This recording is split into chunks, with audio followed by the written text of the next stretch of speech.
E hoje eu vou te ensinar mais um docinho de festa. Esse docinho é o que eu mais gosto, que é o beijinho. Gente, eu vou te ensinar aqui uma forma para você fazer ele ficar com mais gosto ainda de coco. Fica super gostoso e é super fácil de fazer. A primeira coisa que você vai fazer é colocar em uma panela uma caixinha de leite condensado. Aqui é aquelas caixinhas de 395 gramas. Aí você vai raspar bastante aí a caixinha, o potinho, a latinha, para não jogar nada fora. Acrescente também meia caixinha de creme de leite, 100 gramas, 50 gramas de coco ralado e 2 colheres de sopa de leite de coco.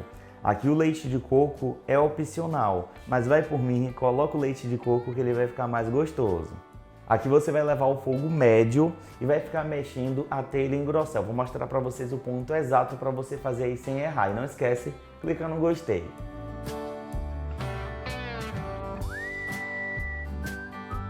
Aqui, ó, começou a engrossar, você pega um pouco e joga, ó.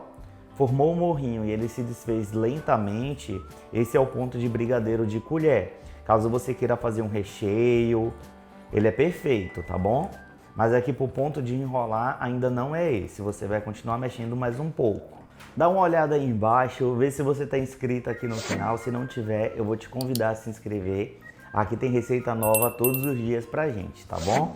Aqui, assim que der o ponto, eu mostro pra vocês.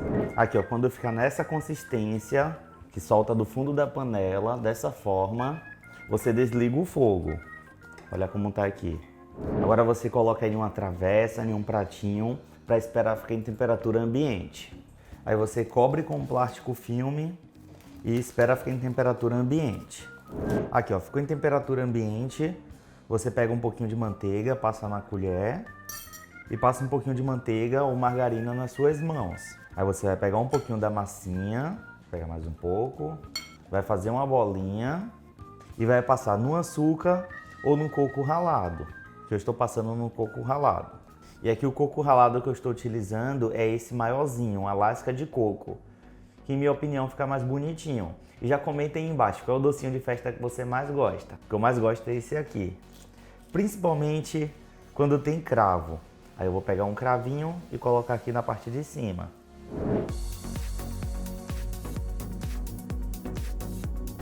E eu espero que você tenha gostado desse docinho maravilhoso, o docinho que eu mais amo. Já comenta aí qual que você mais gosta. Gente, vou provar aqui. Lembrando que eu já fiz vários outros docinhos aqui no canal. Já fiz brigadeiro de cupuaçu, uva coberta, brigadeiro num potinho, no copinho. Meu Deus do céu. E a parte que tem contato com o cravo fica com um sabor, meu Deus, surpreendente de gostoso. Beijinho na pontinha do nariz. Tchau, até o próximo episódio. Que eu vou convidar vocês a assistir esses vídeos que tem aqui no lado. Fazer maratona do canal do Nando. Tchau.